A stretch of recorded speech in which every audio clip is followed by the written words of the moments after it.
تو ایک ضد قائد اعظم نے کی تھی، اس ضد نے ہمیں ایک پاکستان دے دیا. اسی قائد اعظم کے دیے ہوئے پاکستان کو ہم اپنے آنکھوں کے سامنے ہاتھوں سے برباد کریں گے.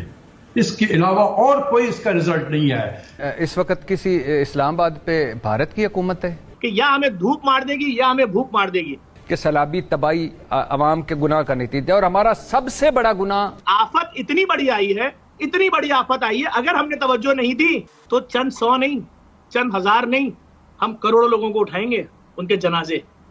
ہمیں سوچنا ہوگا. یہ جو نقشہ بار بار ٹی وی پہ آ رہا ہے دہلا دینے کے لیے کافی ہے. یہ جھیل نہیں تھا سندھ، یہاں گاؤں تھے، یہاں دیہات تھے، یہاں لوگوں کے بستیاں تھیں، لوگوں کے سب لے گیا پانی. مجھے کل کسی نے پوچھا کہ ہمارے ملک نے تو بڑی ترقی کی ہے، تو میں رات ساری سوچتا رہا کہ واقعی ہم نے ترقی کی ہے. ایک ملک تھا، ہم نے 2 بنا دیے، ترقی ہوئی نا. اور ایک قائد اعظم تھا، اب ہر جماعت کے پاس ایک قائد اعظم ہے، ترقی ہوئی نا. ہم 4 کروڑ سے چلے. کیونکہ دیکھیں بار بار آپ کو خدا کی طرف سے اشارے مل رہے ہیں اور آپ کی ڈائریکشن جو ہے وہ بالکل افغانستان ہے. آپ کی ڈائریکشن اور کچھ نہیں ہے. یا اللہ ہم بے بس ہیں، ہماری حکومت بے بس ہے، ہمارے پاس وسائل کوئی نہیں ہے. طاہر صاحب ایک بڑی عجیب بات ہے کہ یہ کتنی بڑی خبر ہے. چیزیں ایسی ہیں جن سے واقعی، اور آپ نے کی فرانس کی بات، آپ نے کی جرمنی کی بات، آپ نے لنڈن کی بات کی. میکرون کے سب سے پرم متر آج کل جو ہے وہ ہے مودی جی ہے. ابھی ایک اور بات آپ کو، آپ جان کے حیران ہوں گے چیمہ صاحب، ہمارا یہ آپ نے سنا ہوگا اجین میں مہاکال کا مندر ہے. مہاکال میں کوریڈور بن رہا ہے، کوریڈور نہیں مطلب اس کا بیوٹیفیکیشن، پورا ایریا ڈیولپ ہو رہا ہے. آپ کو پتا ہے فرانس گورنمنٹ نے 80 کروڑ روپے دیے اس کے لیے، وچ از $10 ملین. انہوں نے کہا ہماری مہادیو میں شردا ہے، ہم آپ کو 80 کروڑ روپے بھیج رہے ہیں. وہ کرسچن ہے جبکہ. انفارچونیٹلی پاکستان میں یہ ہے کہ ہم لوگ تو اتنے زیادہ ہم نیرو مائنڈیڈ ہیں کہ ہم آگے نکلتے ہوئے ہم بہت سی چیزوں کو سوچتے ہیں کہ یہ کیا تو ہم یوں ہو جائے گا، یہ کیا تو یوں ہو جائے گا. اور ہم مسلمان زیادہ تر وہاں بھی نیرو مائنڈیڈ رہے تھے. یعنی پورے ساؤتھ ایشیا میں اگر ہم دیکھیں تو کوئی ایک ملک جو ترقی کرتا ہوا ہمیں نظر آ رہا ہے وہ ہے انڈیا، اور ایسی تیز رفتاری سے بھاگ رہا ہے کہ لگتا ہے کہ یہاں پہ جو باقی ملکوں کو فیس کرنا پڑا ہے وہ کیوں نہیں فیس کرنا پڑا بھارت کو. کیا انہوں نے اپنی جنریشنز کی تربیت ایسی کی ہے؟ کیا وہاں کے ٹیچرز بہت کمال کے ہیں؟ انڈیا کی نا مارکیٹ بہت بڑی ہے. سب سے بڑی ریزن مجھے یہ لگتا ہے کہ انڈیا کی مارکیٹ بہت بڑی ہے. آپ کسی بھی دنیا کی کنٹری میں چلے جائیں آپ کو سب سے زیادہ انڈینز ملیں گے وہاں. تو وہ جو نظر آ رہا نا دیٹ از دا شو روم، کہیے آپ، اصل تو فیکٹری ہے. اور وہ fact strong enough to stop the wheels of economy and stop the wheels of politics and stop the wheels of elected government. No, it is not. وہاں کی سرکار ایسا نہیں مانتی، ٹھیک ہے، وہاں کا انڈسٹری ایسا نہیں مانتی، وہاں کی اکنامی ایسا نہیں مانتی. ہمارے میں یہاں بھی کچھ لوگوں کا اوپینین کچھ اور ہو سکتا ہے، آپ کیا بھی ہو سکتا ہے، بٹ ٹھیک ہے ان کا اوپینین، ہم کیا کر سکتے ہیں. اور آپ نے کی فرانس کی بات، آپ نے کی جرمنی کی بات، آپ نے لنڈن کی بات کی. میکرون کے سب سے پرم متر آج کل جو ہے وہ ہے مودی جی ہے. ابھی ایک اور بات آپ کو، آپ جان کے حیران ہوں گے چیمہ صاحب، ہمارا یہ آپ نے سنا ہوگا اجین میں مہاکال کا مندر ہے. مہاکال میں کوریڈور بن رہا ہے، کوریڈور نہیں مطلب اس کا بیوٹیفیکیشن، پورا ایریا ڈیولپ ہو رہا ہے. آپ کو پتا ہے فرانس گورنمنٹ نے 80 کروڑ روپے دیے اس کے لیے، وچ از $10 ملین.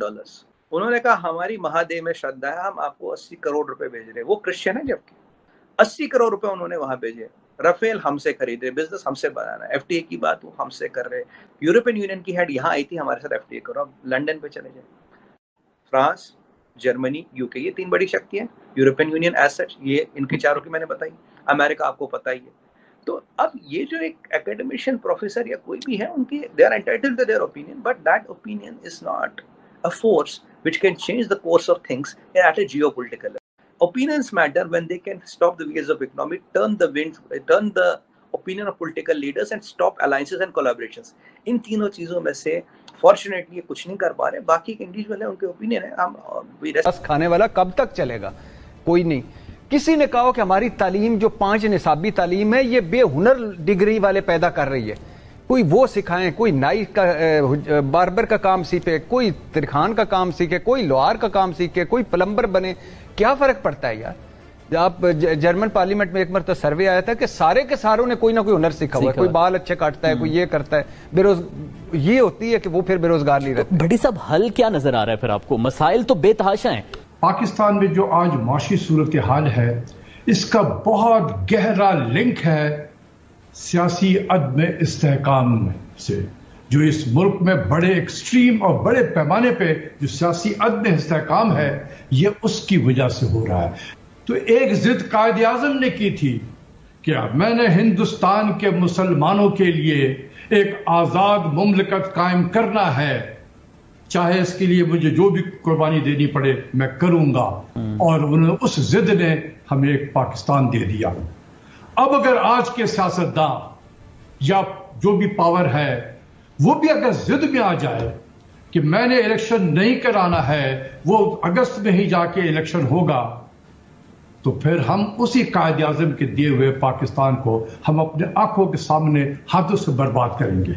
اس کے علاوہ اور کوئی اس کا رزلٹ نہیں ہے کہ جو پاکستان ہے اس وقت اس کو برباد کرنے کا یہی ایک راستہ ہے کہ ہم ضد میں آ جائیں کہ ہم نے الیکشن نہیں کرانا ہے.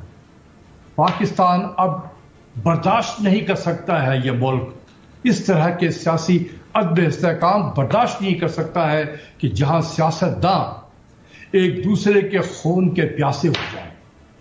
ڈاکٹر صاحب الیکشنز اگر ہو جاتے ہیں، سیاسی لوگوں کو میں نے دیکھا ہے بالکل کہ وہ ایک دوسرے سے مخالفت کرتے ہیں، لیکن میں نے ان کو پارلیمنٹ میں بیٹھ کے ایک ساتھ کھاتے ہوئے لنچ بھی دیکھا ہے، چائے بھی پیتے ہوئے دیکھا ہے، ٹی وی کے آپ کے پروگرام میں بھی آتے رہے ہیں. پروگرام میں بڑا گرما گرمی ہوگا، لیکن جب وہ نکلیں گے اس کے بعد گلے میں ہاتھ ڈالے ہوئے دونوں جا رہے ہوں گے. بالکل. لیکن آج یہ کیفیت ہو گئی ہے کہ ایک دوسرے کے خون کے پیاسے ہو گئے، سوائے اس کے کہ اور کوئی کام نہیں ہو رہا ہے اس ملک میں کہ کب کس وقت جو ہے کس پہ مقدمہ قائم کیا جائے، اس کو عدالتوں کے چکر لگواؤ تاکہ ہم جو ہے حکمرانی کرتے رہیں. اگر یہ ہوگا تو آپ خود سوچو، ایک کامن سینس لگاؤ کہ کیا یہ ملک آگے چل سکتا ہے؟ کیا یہ اس ملک کی معیشت جو ہے وہ ٹھیک چل سکتی ہے؟ کبھی نہیں. اگر کوئی ضد میں آ کے اس ملک کو برباد پہلے کر چکے ہیں، ہم کیا نہیں ہے، ہم کر چکے ہیں برباد. میں یہ کہتا ہوں جو بچ گیا ہے خدا کے واسطے اس کو تو